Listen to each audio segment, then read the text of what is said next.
বন্ধুরা নমস্কার। আলাদা রাজ্যের দাবিতে আন্দোলন চলছে নাগাল্যান্ডে। নাগাল্যান্ডের ৬টি জেলার বাসিন্দারা তীব্রভাবে আন্দোলন চালিয়ে যাচ্ছে তাদের ফ্রন্টিয়ার নাগাল্যান্ডের নামে আলাদা রাজ্য গঠনের দাবি নিয়ে। এই দাবিতে ইতিমধ্যে তারা বন্ধ পালন করেছে, ইতিমধ্যে তারা পাবলিক ইমার্জেন্সি পালনের ঘোষণা দিয়েছে, তারা ভোট বয়কটের হুঁশিয়ারি দিয়েছে। এই নির্বাচন অর্থাৎ আগামী লোকসভা নির্বাচনে কোনো রাজনৈতিক দলে তাদের এই ৬টি জেলার এলাকাতে প্রচার করতে না দেওয়ার হুঁশিয়ারি দিয়েছে বা হুমকি দিয়েছে। তারা এই আন্দোলন শেষ পর্যন্ত চালিয়ে যাওয়ার কথা ঘোষণা করেছে। ইতিমধ্যে তারা ডিমাপুরে, নাগাল্যান্ডের সবচেয়ে বড় শহর আপনারা জানেন, যদিও কোহিমা নাগাল্যান্ডের রাজধানী, কিন্তু সবচেয়ে বড় শহর বলা হয় ডিমাপুরকে। ডিমাপুরে প্রচুর বাঙালিও বসবাস করে। ডিমাপুরে এই ৬টি জেলার যে বিভিন্ন কমিউনিটিগুলি আছে, ট্রাইবাল কমিউনিটিগুলো, তাদের নেতারা বৈঠকে মিলিত হয়ে তারা ইতিমধ্যে সিদ্ধান্ত নিয়েছেন অনেকগুলো আন্দোলনসূচির। তারপর তারা তাদের বক্তব্য প্রকাশ করে তারা বলেছেন যে এইবার যদি কেন্দ্র থেকে অর্থাৎ কেন্দ্রীয় সরকারের তরফে নির্বাচনের পরে কিছু একটা করা হবে, এই টাইপের প্রতিশ্রুতি দেওয়া হয়, তাহলে তারা তা মানবে না। কারণ হলো, তাদের ক্ষোভের একটা বড় কারণ হলো, গত বিধানসভা নির্বাচন নাগাল্যান্ডে যে হয়েছিল তার আগে কেন্দ্রীয় স্বরাষ্ট্রমন্ত্রী অমিত শাহ নাকি তাদেরকে বলেছিলেন যে নির্বাচনে বিজেপি এবং এনডিপিপির জোট ক্ষমতায় এলে, জিতলে, বিজয়ী হলে তারপর এই তাদের দাবি নিয়ে ইতিবাচক সমাধান করা হবে।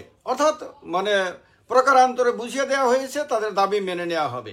স্পষ্টভাবে মেনে নেওয়া হবে এই কথা বা আলাদা রাজ্য দেওয়া হবে এই কথা না বলেও ইতিবাচক সমাধানের অর্থ তারা এটাই বুঝতে পেরেছে যে তাদের দাবি মেনে নেওয়া হবে। কিন্তু নাগাল্যান্ডের নির্বাচন ত্রিপুরার সঙ্গেই হয়েছে, মেঘালয়েরও নির্বাচন হয়েছে একই সঙ্গে।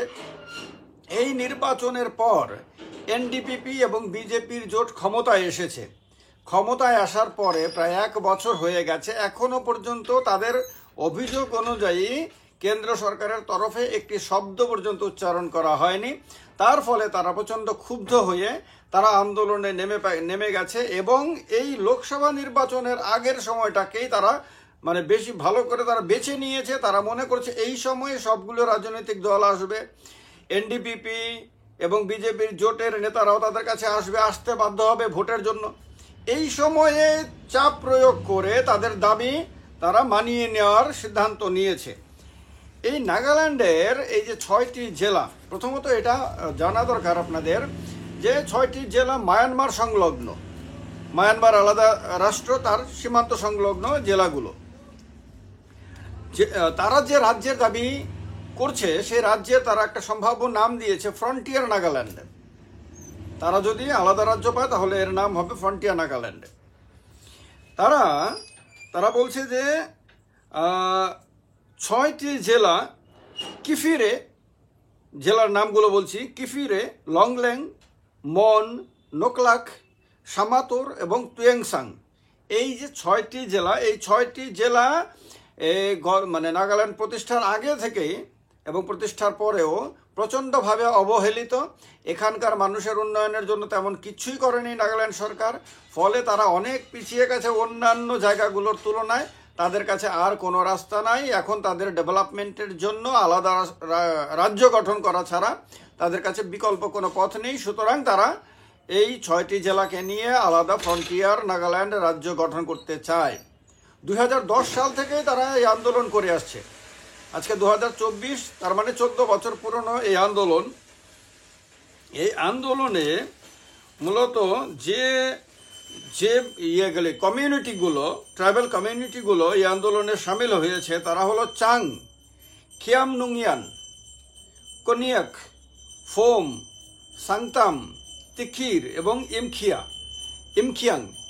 এই উপজাতিরা এই আলাদা রাজ্যের দাবিতে তারা আন্দোলন করছে। যদিও পশ্চিম ও মধ্য নাগাল্যান্ডের তাংখুল নাগারা তারা এই দাবির বিরোধী, তারা কোনোভাবেই মানতে চাইছে না যে নাগাল্যান্ডকে ভাগ করে আলাদা রাজ্য গঠন করা হোক, ফলে তারা এর বিরোধিতা করছে। এখন কথা হলো যে এই যে নাগাল্যান্ডের রাজ্যটাকে ভাগ করার দাবি উঠেছে, নাগাল্যান্ডের রাজ্যটার নিজের আয়তন কতটুকু? নাগাল্যান্ড কিন্তু ছোট্ট রাজ্যগুলোর মধ্যেই পড়ে ভারতবর্ষে। তার মোট এলাকা হলো মাত্র 16,579 বর্গ কিলোমিটার। আর জনসংখ্যা শুনলে আপনারা আরো অনেক চমকে উঠবেন। ত্রিপুরার অর্ধেক প্রায় জনসংখ্যা 2011 সালের জনগণনা অনুসারে। নাগাল্যান্ডে মোটামুটি 20 লক্ষের মতন মাত্র মানুষ বসবাস করে। যদিও জনসংখ্যার হিসাব করলে নাগাল্যান্ড অনেক বড় রাজ্য। 20 লক্ষ মানুষের জন্য 16,000 বর্গ কিলোমিটার এলাকা মানে বিশাল। তো সেখানে ঘনত্ব, বসতির ঘনত্ব অনেক কম। মানে এক পাহাড়ে যদি কিছু মানুষ থাকে তাহলে আরেকটা পাহাড়ে আবার কিছু মানুষ থাকে, মাঝখানে প্রচুর খালি এলাকা থাকে। তো এইরকম নাগাল্যান্ডে আমি গেছি, নাগাল্যান্ডের ডিমাপুরেও গেছি এবং কোহিমাতেও গেছি।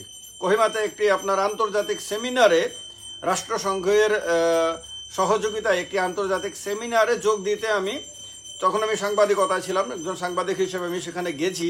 ওই সময় নাগাল্যান্ডকে আমি কাছে থেকে অল্প বিস্তর দেখার সুযোগ পেয়েছি, নাগাল্যান্ডের অনেক মানুষের সঙ্গে মেলামেশা কথাবার্তা বলার সুযোগ পেয়েছি। তো সেই নাগাল্যান্ডের আপনার এখন ক্ষমতায় আছে এনডিপিপি এবং বিজেপির জোট। তো কথা হলো এই যে নাগাল্যান্ডে আলাদা রাজ্যের দাবি উঠেছে 6টি জেলাকে নিয়ে। নাগাল্যান্ডে মোট 16টি জেলা আছে। আপনারা যারা ত্রিপুরা সম্বন্ধে জানেন তারা জানেন ত্রিপুরা নাগাল্যান্ডের চেয়ে জনসংখ্যার দিক থেকে প্রায় ডাবল, কিন্তু ত্রিপুরাতে জেলা হলো 8টি আর নাগাল্যান্ডে জেলা হলো 16টি।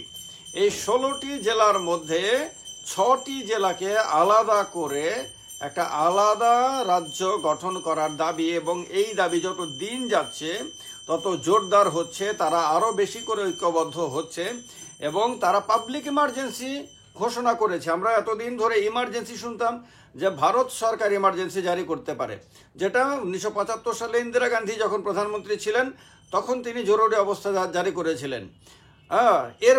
এর আগে বা এর পরে ভারতে কখনো ইমার্জেন্সি জারি হয়নি, কোনোদিন হবে কিনা সেও আমরা জানি না। ভারতের মতো গণতান্ত্রিক দেশে নর্মালি ইমার্জেন্সিকে মানুষ ভালো চোখে দেখে না।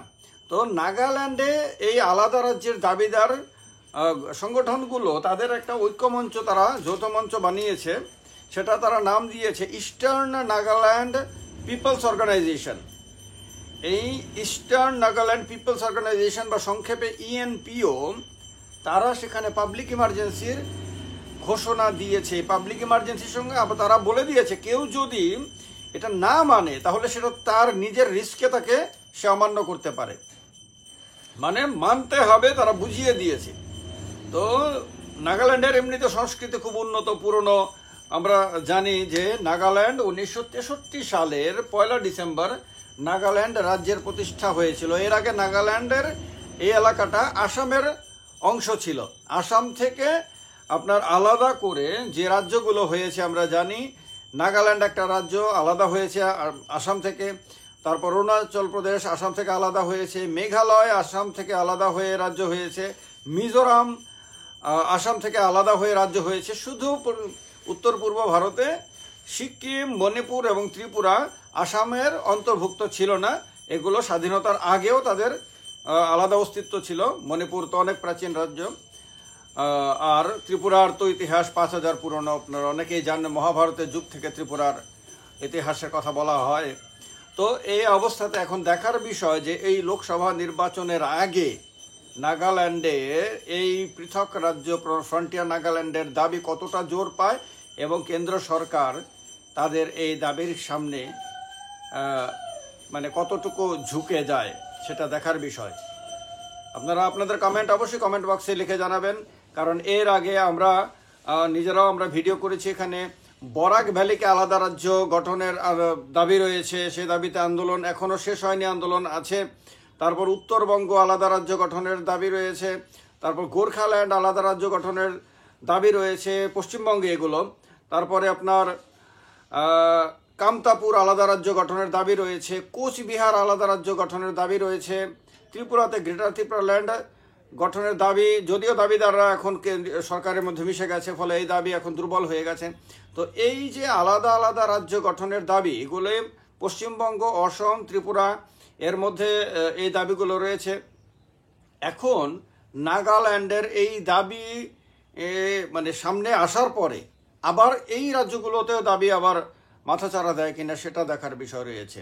আর এই ক্ষেত্রে বিজেপির ভূমিকা, কেন্দ্র সরকারের ভূমিকা কি হবে সেটাও দেখার জন্য মানুষের কৌতূহল থাকবে।